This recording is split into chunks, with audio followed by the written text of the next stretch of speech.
Hey sis. Hey sis. My name's Alexis. I'm Tanya. And this is our Mother Daughter podcast. Talking about healing and breaking generational curses through constructive communication. And as a parent, I don't believe in right or wrong. I believe in understanding. Our topic today is going to be about... So our topic this week is, so we're doing a series. Basically, it's going to have a multitude of chapters. And this week, we're starting chapter of healing. And our first topic we're discussing this week is, what are your non-negotiables? So when you say non-negotiables what? So, like, non-negotiables really are each year and each season that you go through, you should have a different set of non-negotiables.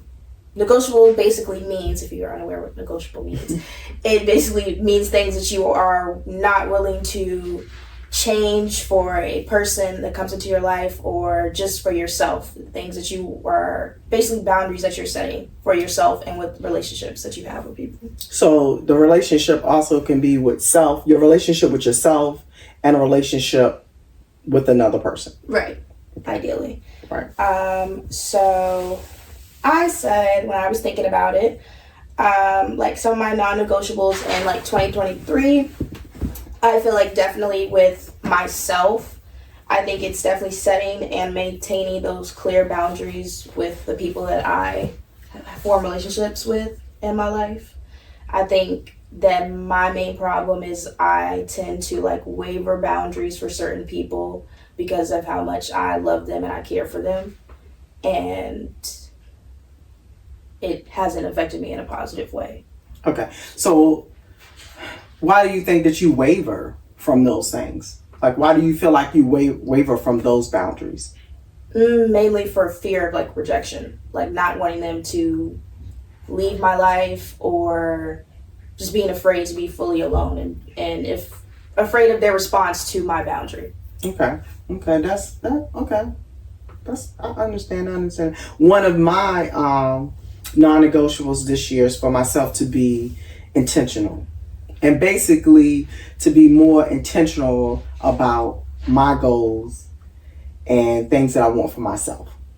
And speaking from a parent perspective, it's because you share your life with your kids. So you give so much of yourself. And then now that you are an adult, you and your sister, y'all are grown, you're adults, you're self-sufficient, it now allows me to turn the camera, to turn the focus back on myself. So me just being more intentional about myself and what I actually want. Okay. So that's one of mine. Okay. So you're no longer want to be you want to be more, now that you have not really finished parenthood, but now you want to be able to kind of prioritize yourself in a way. Yes. Because I don't really think that parenthood is ever over. It ever ends. I don't think it ever ends. No, I don't. I really don't. I truly don't. And it's also a blessing. And I think through parenthood, it is continuously teaching me about myself. Sure. So I do understand the lesson and the blessing in being a parent. Because, again, I can see myself in you and Courtney. Mm-hmm. And Courtney is the other daughter. Backstage. Yes, backstage. So, okay. I mean, I think that's definitely a good focus, being that we are now, like, especially since I'm the youngest, I think being able to see you, like, as a person and not just as my mother. And, like, a form, I feel like you deserve your time to like prioritize yourself. I think you definitely should. Well, thank you, Alexis. Thank you. Okay, another one for me is I gotta put like it together. So like prioritizing my goals and like self-motivation. I think I tend to, because I'm so hard on myself, I tend to like sabotage myself in a way. Because I think so highly of like the goals that I've set for myself and the expectations I've set for myself. sometimes that like I sabotage that thinking, and I like want to just relax and get lazy and procrastinate and put my goals on the back end of my mind. So Okay. I definitely think in this season it's about like staying consistent, like every single day, waking up, choosing to just if I do little steps each day, like a little bit of studying, a little bit of prioritizing my lectures or prioritizing my studies, then it's going to overall impact in a way larger to achieve my goal, my long-term goal of my career. Okay. So mine is, I would say another one for me, oh my God, is my spending. Mine is my spending because I need to put that up there. That's mine is like to basically to be debt free. And when I say debt free, because I feel like we're going to always have expenses. Yeah. So we can never truly be debt free, but meaning debt free from credit card expense. Mm-hmm. And that's because I had to look back on that to feel like why. And I use that like as a crutch. So even now, like as an adult, and y'all are grown, I still go back to that because that was like my rescue. So if I got in a tight bind, then I would, and I would increase my debt that way, my credit card debt, and then I would turn around and pay it off. And I've just learned, like I'm learning now as an adult, that's kind of like a habit that I created for myself. So being able to do that, because when needed extra income and being a single parent, I always turned that way. That was basically like my other income. But creating that as my other income also created that as a bad habit. Yeah. It's a bad habit. Do you feel like it like kind of set you back? Like if you didn't have that habit? Yeah. I feel like it set me back, but in my mind, I was using it as an excuse to like, again, as a second income, but I shouldn't looked at it that way, but I was using it as an excuse too, just to say yes to me for what I wanted. Yeah. I can see that. I mean, it's just, it's there. Yes. It's very tempting. I definitely think another one of mine, I said like saving. I definitely think I started off strong, and now that I'm back home, it's like home is kind of like my crutch. Your comfort zone. It's my comfort zone. I don't really have to like worry about groceries or like gas, yeah, but I don't really go that far distance anymore. So it's like my tank can last me 2 weeks. So like I think of that, I have more money, but I still need to keep consistently putting money aside in my savings account to keep building it, because this is like, even though it's my crutch, I should use it to my advantage so that way I can have more money when I need to leave. Okay. And mine's is also too, another one for me is in reference to that, creating another stream of income. Like how can I create that other stream of income? Because again, even as being a parent, you use your children, I feel, as crutches to say, oh, I can't do this because Courtney has this, Alexis have this activity, I have to work late, I have to do this. And being that I've been doing that for years, it developed into a problem. So it makes me say, not go out and look for other streams of income that I could bring into the home that help. And yes, I have had part-time jobs, I have done that, but not where I made it consistently where I can, again, like create just another way of creating income. And so when you have these things, and it's not that they're crutches, it's because it's where your life is at that time. When you have 2 children, you can't focus on yourself. My focus was on you and your sister and just making sure I could provide for you all. And then also not just providing, because I didn't want to just be looked at as a provider, but also being able to have that comfort in the home, having a relationship with y'all. So by me doing that, it kind of put that in my mind, like, okay. And I've always said, my family is my first job, and wherever I go, have my income was my second. Right. But I really needed another stream of income. Yeah. Then that way I would not, which I've learned now, I would not have relied so much on my credit cards and using that. Yep. You would have had that kind of you would have had to let go of your crutch, your little safety net, really. Let me think. I think probably like my main one is definitely staying like back to the consistency, what I was talking about, and my relationship with God. So I think this season for me is really prayer. Like I just a daily prayer or a daily spending time with him in some type of way to really form and start building that connection and that relationship that I have for him, seeking him in those times of not just need, but also in those times of like good, and just having that time where I can truly see the relationship and really grow the relationship, and it's not just a one-way relationship, it's a two-way relationship. Yeah. And that's good, and that's crazy because that's my third. that's my third, because I have a relationship with God and I believe in God, and just like in spiritual, but just being able to totally like submit to him. Yeah.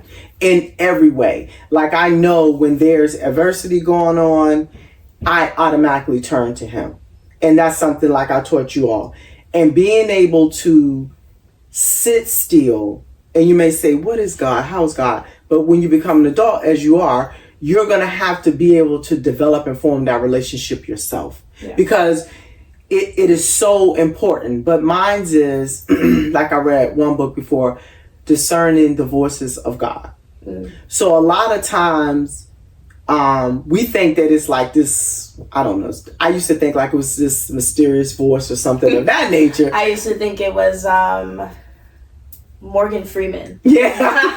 Like whenever you hear Morgan Freeman's deep voice. Morgan Freeman. Or what's the guy that's on the, he used to do AT&T. The State Farm commercials, the really dark skin. The State Farm guy. But what's the other guy? He did the Lion King. He was, Mufasa.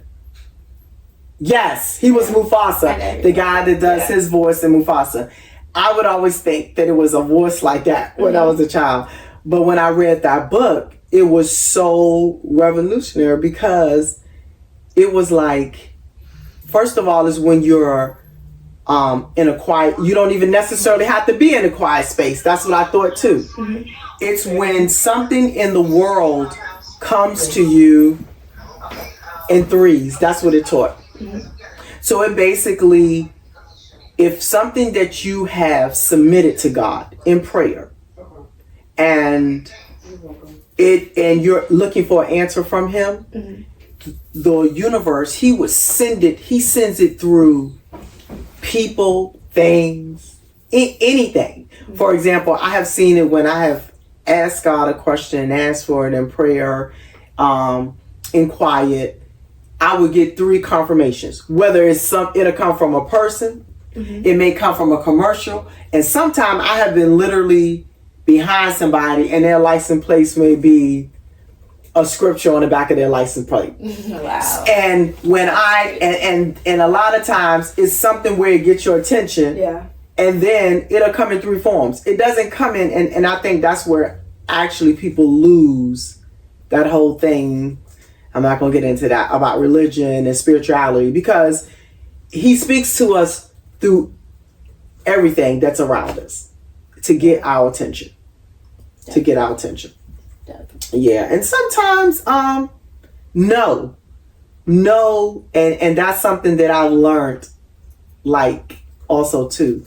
No also is something that comes from God too. Like someone telling you no? Yes. Oh. Like no's, or just getting a no, like not getting approved, or in any form. It can be all of it. No's, rejection. Rejection is also something from God, because that's like a no to something that you may want him to say yes to. You know what I mean? So when I look at that, you may look at it because, you get tied up in that and be like, oh my goodness, well, he's not answering my prayer because it came back as no. Yeah. But I mean, maybe he did. I mean, not even maybe, like that. He did. Is his answer. Yes, that is his answer, because you know what? Sometimes we just not ready for it at that time. Yeah. That's all that means. Yeah, definitely. Yeah. Sometimes you're not ready, or it's just not meant to happen in that season, but it'll happen in the next season. Yes. And my last non-negotiable is for this year. And I didn't realize how hard it was. How hard it is. Because I am trying. And that's using curse words. Oh. It's hard. That's hard. That's just because it's a habit, and we think that it's not even that big of a deal now. You don't even think that you're saying it. It's not even. It's not. It rolls off your tongue just like any other word. Yes, but literally, like when I was doing my research and think about it, it was literally about you're actually cursing your life. Like you're actually. That's deep. Yeah, like and I. Well, but that makes sense because. Also, which is scripture, and your tongue is a spirit. When you speak, the tongue of the spirit is probably the most powerful spirit. The power of the tongue. The power of the tongue is life and death. Yes. And the power of the tongue. You have to be conscious of what you're saying, especially when you're talking of yourself or talking of people around you or anything that you want to happen in this life, because True.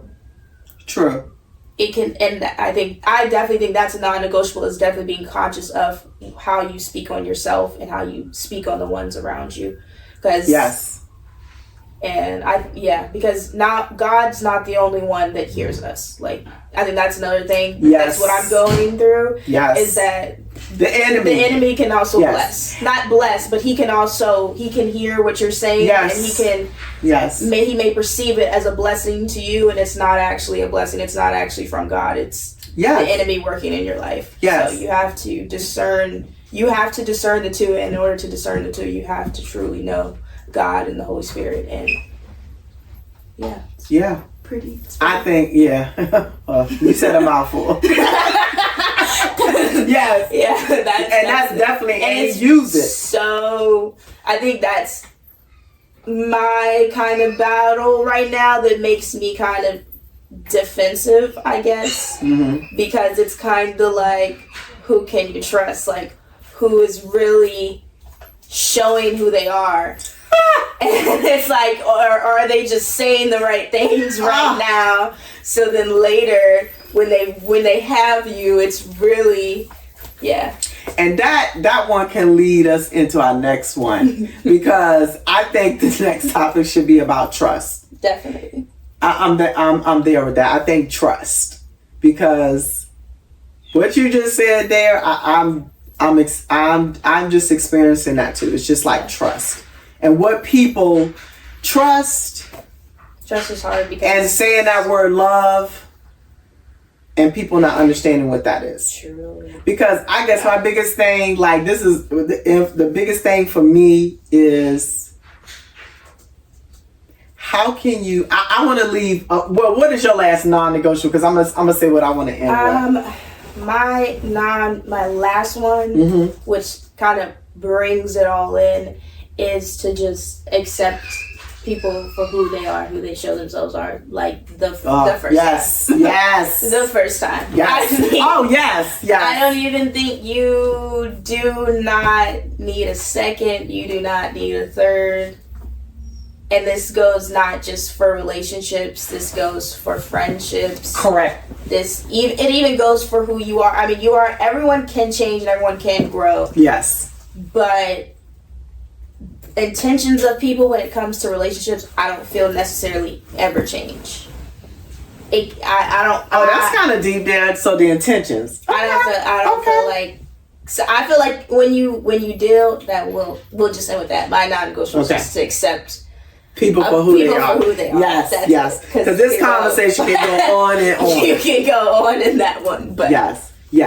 And so I think we should end, like each podcast with, I don't know if you want to say food for thought. I don't know, but I'm gonna say food for thought. Okay. How can someone love you or say they love you if they have not yet learned how to love themselves? That's me. So that's for everyone out there. Like, think about it. How can someone love you if they have not yet learned how to love themselves? I feel like that question, I definitely we're not answering that. That's what I'm ending it with. Okay. We're ending it with. That you got? Do you got some food for thought that you want? What's your food for thought? I don't think I have food. I think my food for thought is definitely do you think that people's intentions can change throughout the relationship? Like, do you feel like initial intentions with a person can change as the relationship progresses? Okay.